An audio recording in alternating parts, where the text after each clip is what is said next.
Hello, welcome back to the channel. ಯಾವಾಗ first time ಈ ಒಂದು ರೀಡಿಂಗ್ ವರೆಗೂ ತಲುಪಿದಿರೋ, ಯಾವತ್ತು ಫಸ್ಟ್ ಟೈಮ್ ನೋಡ್ತಿರೋ ಆವಾಗ ಇದು ರೆಸೊನೇಟ್ ಆಗುತ್ತೆ. ಇದೊಂದು ಲವ್ ರೀಡಿಂಗ್ ಆಗಿರುತ್ತೆ. ನಿಮ್ person dark deep feelings. Okay, dark deep feelings ಅಂದ್ರೆ ಒಂದು ಅವರು ಹೇಳ್ಕೊಳ್ದೇ ಇರುವಂತದ್ದು, ಅಥವಾ ನಿಮ್ಮ ಹತ್ರ ಹೈಡ್ ಮಾಡಿರುವಂತದ್ದು, ಅಥವಾ ಅವರ ನೆಗೆಟಿವ್. ಎಲ್ಲ ಮನುಷ್ಯನಲ್ಲೂ ಪಾಸಿಟಿವ್ ನೆಗೆಟಿವ್ ಎರಡೂ ಇರುತ್ತೆ. ಆದ್ರೆ ನಮಗೆ ಪಾಸಿಟಿವ್ ಮಾತ್ರ ಕಾಣಿಸ್ತಾ ಇರುತ್ತೆ. ಮೇ ಬಿ ಜಗಳ ಆಡ್ಕೊಂಡಾಗ ಅಥವಾ ನಮ್ಮಿಬ್ಬರ ಮಧ್ಯೆ ಮನಸ್ತಾಪ ಬಂದಾಗ ಮಾತ್ರ ಆ ವ್ಯಕ್ತಿಯ ಒಂದು ನೆಗೆಟಿವಿಟಿ ನಮಗೆ ಕಾಣಿಸತ್ತೆ. ಅಲ್ಲಿವರೆಗೂ ಯಾವಾಗ ನಾವಿಬ್ರು ಚೆನ್ನಾಗಿರ್ತೀವೋ ಅವಾಗಿನವರೆಗೂ ಅವರ ಒಂದು ನೆಗೆಟಿವ್ ಇದು ನಮಗೆ ಗೊತ್ತಾಗೋದೇ ಇಲ್ಲ. ಸೊ ಹಾಗಾಗಿ ಇದು ಡಾರ್ಕ್ ಡೀಪ್ ಫೀಲಿಂಗ್ಸ್ ಆಗಿರುತ್ತೆ.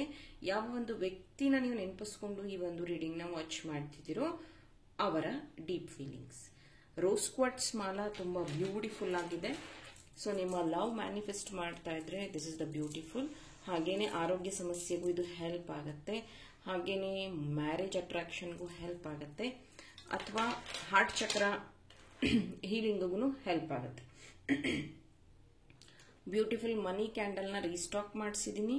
ಸೊ ಇದ್ರದ್ದು ಸ್ಮೆಲ್ ಅಂತೂ ಓ ಮೈ ಗಾಡ್, ನೆಕ್ಸ್ಟ್ ಲೆವೆಲ್. ಒಂದು, ಇದು ಮನಿ ಅಟ್ರಾಕ್ಷನ್ ಮಾಡುತ್ತೆ, ನಿಮ್ಮ ಮೂಡ್ ನ ಅಲೈನ್ ಆಗಿ ಇಡತ್ತೆ. ಅರೋಮಾ ಅಂದ್ರೆ ಫ್ರೇಗ್ರೆನ್ಸ್ ತುಂಬಾ ಚೆನ್ನಾಗಿದೆ. ಆಮೇಲೆ ರಿಫ್ರೆಶ್ಮೆಂಟ್ ಇರುತ್ತೆ ಫುಲ್ ಸರೌಂಡಿಂಗ್. ನೀವು ಯಾವಾಗ ಈ ದೀಪನ ಅಥವಾ ಈ ಕ್ಯಾಂಡಲ್ನ ಹಚ್ತಿರೋ ಆವಾಗ. ಮತ್ತೆ ಈ ದೀಪಾವಳಿಗೆ ಒಂದು ಬೆಸ್ಟ್ ಆಪ್ಷನ್ ನಿಮಗೆ ಮನಿ ಅಟ್ರಾಕ್ಷನ್ ಮಾಡೋದಕ್ಕೆ ಅಂತಾನೆ ಹೇಳಬಹುದು. ಸೊ ಇವತ್ತಿನ ರೀಡಿಂಗ್ ಸ್ಟಾರ್ಟ್ ಮಾಡ್ತಿದ್ದೀನಿ. Let us start.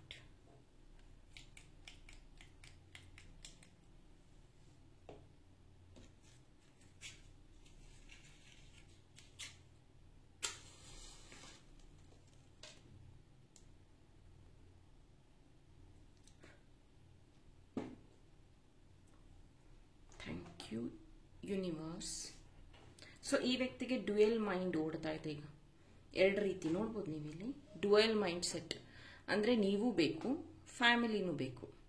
ಆದ್ರೆ ಅವ್ರು ಹೇಳ್ಕೊಳ್ಳೋದು ಹೆಂಗೆ ಅಂದ್ರೆ, ನೀನೇ ನನಗೆ ತುಂಬಾ ಇಂಪಾರ್ಟೆಂಟ್. ನಿನ್ನ ಹತ್ರ ಮಾತಾಡೋವಾಗ ಯಾವಾಗ ಅವರು ಫ್ಯಾಮಿಲಿನ ಮೀಟ್ ಮಾಡಕ್ಕೆ ಊರಿಗೆ ಹೋಗ್ತಾರೆ, ಅಥವಾ ಫ್ಯಾಮಿಲಿಯಿಂದ ಕಾಲ್ ಬರುತ್ತೆ, ಅಥವಾ ಏನಾದ್ರೂ ಒಂದು ಫಂಕ್ಷನ್ ಅಲ್ಲಿ ಎಲ್ಲ ಮೀಟ್ ಆಗ್ತಾರೆ, ಏನಾಗುತ್ತೋ ಗೊತ್ತಿಲ್ಲ, ಸಡನ್ ಆಗಿ ಅವರು ನಿಮ್ಮ ಹತ್ರ ಮಾತು ಕಮ್ಮಿ ಮಾಡಿರ್ತಾರೆ.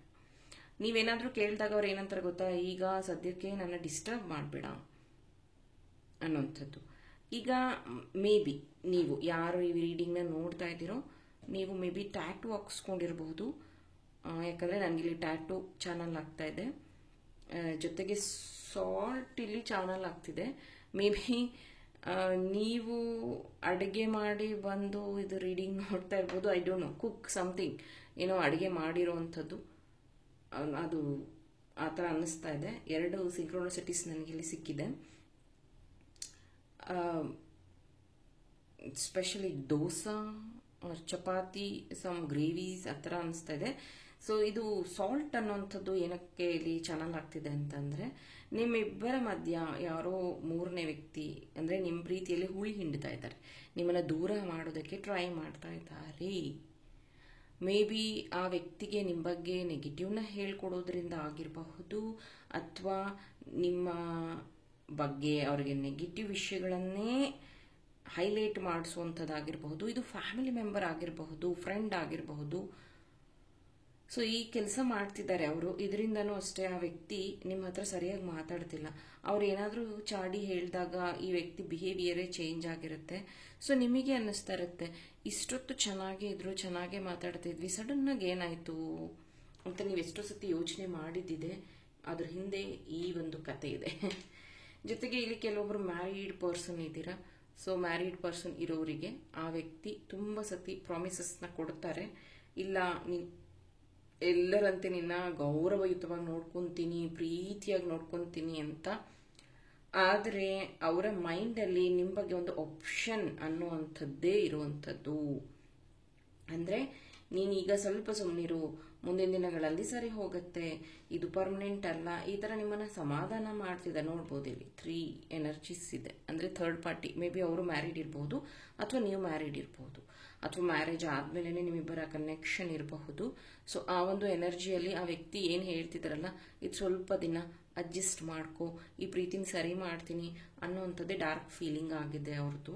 ಜೊತೆಗೆ ಈ ವ್ಯಕ್ತಿ ಇದು ಹೊಸ ಲವ್, ಈಗಷ್ಟೇ ಯಾರು ಪ್ರೀತಿಲಿ ಇದ್ದೀರಾ ಅಂದ್ರೆ ಜಸ್ಟ್ 5 months 4 months ಅಥವಾ ಸ್ಟಿಲ್ ಇವರ್ ಇನ್ ಕನ್ಫ್ಯೂಷನ್ ಝೋನ್, ಯಾವ ಪ್ರೀತಿ ಅನ್ನೋ ರೀತಿಯಲ್ಲಿ.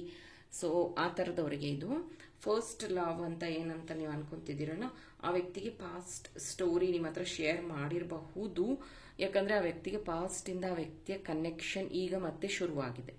ಮೇ ಬಿ ಆ ವ್ಯಕ್ತಿ ಜೊತೆಗೆ ಇವರು ಮಾತಾಡ್ತಿರುವಂಥದ್ದು, ಟೆಕ್ಸ್ಟ್ ಮೆಸೇಜ್ ಮಾಡ್ತಿರುವಂಥದ್ದು ಮತ್ತೆ ಶುರುವಾಗಿರುವಂಥದ್ದು, directly indirectly I don't know, ಅಂದ್ರೆ ಬೇರೆ ಐಡಿಯಿಂದ ಚಿಟ್ ಚಾಟ್ ಮಾಡುವಂಥದ್ದಾಗಿರಬಹುದು. ಇದು ನಡೀತಾ ಇದೆ, ಬಿ ಕೇರ್ಫುಲ್. ಜೊತೆಗೆ ಈ ವ್ಯಕ್ತಿಯ ಸಂಬಂಧ ಹೆಂಗಿದೆ ಅಂದ್ರೆ ನಿಮಗೆ ಒಂಥರ ಬೂಸ್ಟ್, ನಿಮ್ಮ ಎನರ್ಜಿನ ಬೂಸ್ಟ್ ಮಾಡ್ತಾ ಇದೆ. ಅವ್ರ ಮಾತು, ಅವ್ರ ಬಿಹೇವಿಯರು, ಅವ್ರು ತೋರಿಸುವಂಥ ಪ್ರೀತಿ, ಕಾಳಜಿ ನಿಮ್ಮನ್ನ ಪ್ರೀತಿಯಲ್ಲಿ ತುಂಬ ಕಟ್ ಹಾಕ್ದಂಗೆ ಆಗ್ತಾ ಇದೆ. ಇನ್ ಜನರಲ್ ಆಗಿ ಇಲ್ಲಿ ನನಗೆ ಡೇಟ್ ಆಫ್ ಬರ್ತ್ ಪ್ರಕಾರ ನೋಡೋದಾದ್ರೆ ನಿಮ್ದ್ರಲ್ಲಿ 4, 5, 1, 9 ಈ ಥರ ಡೇಟ್ ಬರಬಹುದು.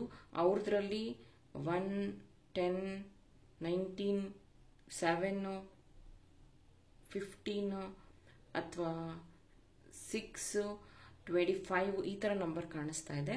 ಮೇ ಬಿ ಇದು ಡೇಟ್ ಆಫ್ ಬರ್ತ್ ಇರಬಹುದು. ಮತ್ತೆ ಈ ವ್ಯಕ್ತಿಗೆ ಗ್ಯಾಜೆಟ್ಗಳು ಅಂದ್ರೆ ತುಂಬಾ ಇಷ್ಟ.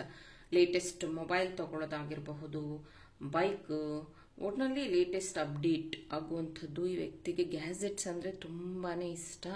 ಜೊತೆಗೆ ನೀವು ಅವರಿಗೆ ಏನಾದರೂ ಈಗ ರೀಸೆಂಟ್ ಆಗಿ ಗಿಫ್ಟ್ ಕೊಟ್ಟಿರಬಹುದು, ಆದರೂ ಆ ವ್ಯಕ್ತಿಗೆ ಅದರ ಮೇಲೆ ಅಷ್ಟೊಂದು ಒಲವಿಲ್ಲ. ಆಲ್ರೆಡಿ ಅವ್ರ ಮೈಂಡ್ ಡೈವರ್ಟ್ ಆಗಿದೆ. ಈ ಪ್ರೀತಿಯಲ್ಲಿ ಪದೇ ಪದೇ ಈ ವ್ಯಕ್ತಿಗೆ ಹೆಂಗ್ ಅನಿಸ್ತಾ ಇರತ್ತೆ ಅಂತಂದ್ರೆ, ನೋಡೋಣ ಮುಂದೆ ನೋಡೋಣ, ಈಗ ಬೇಡ, ಈಗ ಸದ್ಯಕ್ಕೆ ಬೇಡ. ಜೊತೆಗೆ ಇವ್ರಿಗೆ ಹೈ ಸೆಕ್ಷುವಲ್ ಎನರ್ಜೀಸ್ ತುಂಬಾ ಹೈ ಇದೆ. ಯಾವಾಗ ನೋಡಿದ್ರು ಅವರು ಆ ವಿಷಯವಾಗಿನೇ ನಿಮ್ಮನ್ನ ಮೀಟ್ ಆಗುವಂಥದ್ದು, ಅದ್ರ ಬಗ್ಗೆನೇ ನಿಮ್ಮ ಮನವೊಲೈಸುವಂಥದ್ದು, ಅವ್ರಿಗೆ ಹೇಗೆ ಇಷ್ಟನೋ ಆ ರೀತಿ ಅವರು ನಿಮ್ಮ ಜೊತೆ ಟೈಮ್ ಸ್ಪೆಂಡ್ ಮಾಡಿ ಮತ್ತೆ ಮಾತು ಬಿಡುವಂಥದ್ದು, ದೂರ ಆಗುವಂಥದ್ದು, ಮನಸ್ಸು ನೋಯಿಸುವಂಥದ್ದು, ಈ ತರ ಮಾಡ್ತಾ ಇದ್ದಾರೆ. ಇದೇ ರಿಪೀಟ್ ಆಗ್ತಿದ್ಯಾ? ಇದ್ರ ಬಗ್ಗೆ ಗಮನ ಹರಿಸಿ. ಯಾಕಂದ್ರೆ ಈ ವ್ಯಕ್ತಿಯಲ್ಲಿ ಅಂತ ನಿಜಾಯತಿ ಅನ್ನೋದು ಇಲ್ಲ. ಇದನ್ನ ನಾನು ಏನಕ್ಕೆ ಹೇಳ್ತೀನಿ ಅಂದ್ರೆ ನಿಮ್ಗೆ ಹೆದರಿಸ್ಬೇಕು, ತೊಂದರೆ ಕೊಡಬೇಕು ಅಂತಲ್ಲ. ಇದು ಗೈಡೆನ್ಸ್ ಆಗಿ ನೋಡ್ತೀರಾ. ಮೇ ಬಿ ಇದಾದ್ಮೇಲೆ ನೀವು ಆಕ್ಷನ್ ತಗೊಳ್ಳೋದಕ್ಕೆ ಈಸಿ ಆಗುತ್ತೆ, ಹೆಲ್ಪ್ಫುಲ್ ಆಗುತ್ತೆ. ಈ ಒಂದು ಎನರ್ಜಿ ನೋಡಿ ಕಂಟಿನ್ಯೂಸ್ ಆಗಿ ಇಲ್ಲಿಂದ ಬಂದಿರುವಂಥದ್ದು. ಇಟ್ಸ್ ಆಲ್ ಸೆಕ್ಷುವಲ್ ಡಿಸೈರ್ಸ್ ಅಥವಾ ಜಸ್ಟ್ ನಿಮ್ಮನ್ನ ಫಿಸಿಕಲ್ ನೀಡ್ಗೋಸ್ಕರ ಅವರು ಅಟ್ರಾಕ್ಟ್ ಮಾಡ್ತಾ ಇರುವಂಥದ್ದು ವೆರಿ ಕ್ಲಿಯರ್ ಆಗಿ ಕಾಣ್ತಾ ಇದೆ. ಜೊತೆಗೆ ಈ ವ್ಯಕ್ತಿ ಜೊತೆಗೆ ಇರುವಾಗ ನೀವು ತುಂಬಾ ಸೆಕ್ಯೂರ್ ಅನ್ಸತ್ತೆ. ಈ ವ್ಯಕ್ತಿ ತೋರಿಸೋ ಪ್ರೀತಿ ಇದೆಲ್ಲ ತುಂಬಾ ನಿಜ. ಇವ್ರು ನನಗೆ ಸಿಕ್ಕಿರೋದು ನನ್ನ ಜೀವನದಲ್ಲಿ ನನ್ನ ಲಕ್, ನನ್ನ ಬಿಟ್ರೆ ಇವ್ರು ಯಾರನ್ನು ಪ್ರೀತಿ ಮಾಡೋದಿಲ್ಲ, ಹಿಂಗೆಲ್ಲ ನಿಮ್ಗೆ ಅನಿಸ್ತಾ ಇರತ್ತೆ. ಆದರೆ ಈ ವ್ಯಕ್ತಿ ಫ್ಯಾಮಿಲಿ ಅಂತ ಬಂದಾಗ, ಫ್ಯಾಮಿಲಿ ಕಡೆಗೆ ಹೋದಾಗ ಇವರು ಅಲ್ಲಿ ಒಂಥರ ಅವರು ಸೇಫ್ ಆಗಿ ಇರೋದು, ಸೇಫರ್ ಝೋನ್ ಅಂತ ಅನ್ಸುತ್ತೆ ಅವ್ರಿಗೆ. ಇದೆಲ್ಲ ಏನು ಜಂಜಾಟ ಬೇಕಾ ನನಗೆ, ಹೇಗಿದ್ರು ನಾನು ಇನ್ನೂ ಸೀರಿಯಸ್ ಆಗಿ ಕಮಿಟ್ಮೆಂಟ್ ಕೊಟ್ಟಿಲ್ಲ, ಅವರಿಗೂ ಗೊತ್ತು. ಸೊ ಹಿಂಗೆ ಕಾಂಪ್ರಮೈಸ್ ಮಾಡಿಬಿಡೋಣ, ಹಿಂಗೆ ಎಷ್ಟು ದಿನ ನಡೆಯುತ್ತೋ ಹಾಗೆ ನಡೆಸೋಣ ಅನ್ನೋವಂಥದ್ದನ್ನ ಯೋಚನೆ ಮಾಡ್ತಿದ್ದಾರೆ. ಇದನ್ನು ಅಷ್ಟೇ ಒಂದು ರೀತಿ ನಿಮಗೆ ಅಲರ್ಟ್ ಅಂತಾನೆ ಹೇಳಬಹುದು. Letter Y, J, letter P, A, R, S, B, M, J letter act ಆಗಿದೆ. ನಿಮ್ಮ ಹೆಸರಲ್ಲಿ ಅಥವಾ ನಿಮ್ಮ ಪಾರ್ಟ್ನರ್ ಹೆಸರಲ್ಲಿ ಈ ಆಲ್ಫಾಬೆಟ್ಸ್ ಬರ್ತಿರಬಹುದು. ಸ್ಟ್ರಾಂಗ್ ಆಗಿ ನನಗಿಲ್ಲಿ ಬ್ಲ್ಯಾಕ್ ಅಂಡ್ ವೈಟ್ ಕಾಣಿಸ್ತಾ ಇದೆ. ಮೇ ಬಿ ಇಲ್ಲಿ ಜಗಳ ಮಾಡಿದಾಗ ನೀವಿಬ್ರು ಫುಲ್ ಅಪೋಸಿಟ್ ಆಗಿರ್ತೀರ, ಆರ್ಗ್ಯೂ ಮಾಡ್ತಿರ್ತೀರ. ಅಂದ್ರೆ ಆ ವ್ಯಕ್ತಿ ನಿಮ್ಮ ಜೊತೆಗೆ ಜಗಳಾಡ್ಬೇಕಾದ್ರೆ, ನಿಮ್ಮ ಬಗ್ಗೆ ಮಾತಾಡ್ಬೇಕಾದ್ರೆ ಒಬ್ಬ ಲಾಯರ್ ರೀತಿ ವಾದ ಮಾಡ್ತಾರೆ.